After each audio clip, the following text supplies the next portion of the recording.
चलिए आज बात करते हैं इंडियन सुपर हीरोज की। एक ऐसी दुनिया जो हॉलीवुड से जरा हटके है और सच कहें तो शायद थोड़ी ज्यादा मजेदार भी। तो देखिए, एक तरफ है स्पाइडरमैन और दूसरी तरफ हमारे शक्तिमान। बस यहीं से कहानी शुरू होती है और यहीं से पता चलता है कि हमारा सुपर हीरो सीन इतना अलग क्यों है। ये बात बिल्कुल सही है। इंडिया में सुपर हीरो मूवीज का सीन थोड़ा अजीब तो है, पर सवाल यह है कि ऐसा है क्यों। आज इसी पहेली को सुलझाने की कोशिश करते हैं। तो शुरुआत कहां से करें? जाहिर है हमारे असली ओजी से, शक्तिमान। वो सिर्फ एक हीरो नहीं थे, वो तो एक पूरी पीढ़ी की आदत बन गए थे। याद है वो जमाना?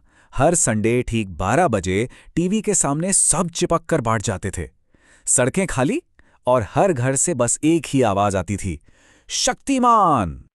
और यहीं पर हॉलीवुड और हमारे देसी हीरो में सबसे बड़ा फर्क दिखता है। जहां मार्वल के हीरो भाई पूरा यूनिवर्स बचाने में लगे हैं, वहीं शक्तिमान हमें जिंदगी के जरूरी सबक सिखा रहे थे। जैसे, बच्चों, बिजली के खुले तार को हाथ मत लगाना। और सच कहूं तो यही तो खास बात थी। मार्वल आपको मल्टीवर्स के चक्कर में घुमाता है और शक्तिमान वो आपको बिजली से बचना सिखाते हैं। प्रायोरिटीज है ना, उनकी प्राथमिकताएं हमारी असल जिंदगी से जुड़ी थीं। शायद इसीलिए वो इतने अपने लगते थे। शक्तिमान तो टीवी पर छाए हुए थे, लेकिन जब बॉलीवुड ने इस फॉर्मूले को बड़े पर्दे पर लाने की कोशिश की, तब क्या हुआ? यहां से कहानी और भी मजेदार हो जाती है। तो सवाल उठता है कि बॉलीवुड से गड़बड़ कहां हो रही है। रावण से लेकर कृष तक कोशिशें तो बहुत हुईं, पर वो जादू नहीं चल पाया। आखिर कमी कहां रह गई?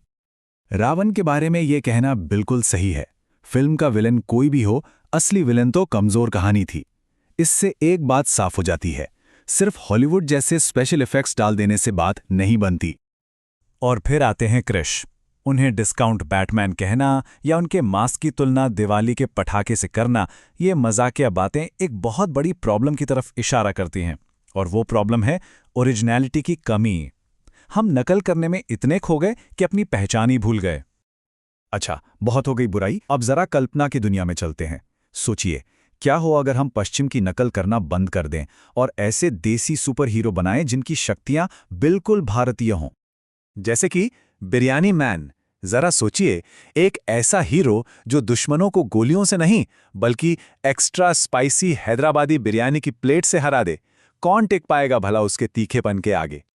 या फिर जुगाड़ वुमन। ये तो हमारी जुगाड़ वाली स्पिरिट का जीता जागता सबूत है। पूरे मल्टीवर्स में कोई भी तबाही हो, ये सिर्फ डक्ट टेप और फेविकोल से सब ठीक कर सकती हैं। अब बताइए, इससे बड़ी इंडियन सुपर पावर और क्या होगी? और आखिर में आज के दौर का सबसे जरूरी हीरो, नेट पैक मैन। महीने की 28 तारीख, डेटा खत्म होने की कगार पर, और तभी ये हीरो बचाने आता है।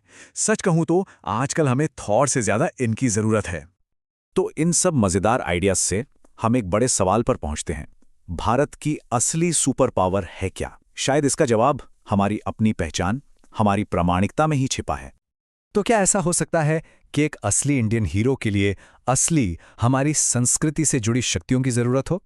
शायद कामयाबी नकल करने में नहीं, बल्कि अपनी जड़ों को अपनाने में है। एक ऐसा हीरो जो बिरयानी और जुगाड़ की ताकत को समझे और जो दिल से पूरा देसी हो। लेकिन उम्मीद नहीं छोड़नी चाहिए। जैसा शक्तिमान ने कहा था, अंधेरा कायम नहीं रहता। हो सकता है बॉलीवुड की सुपर हीरो फिल्मों का ये अंधेरा भी जल्द ही दूर हो जाए। बस हमें अपनी असली देसी सुपर पावर को पहचानने की देर है।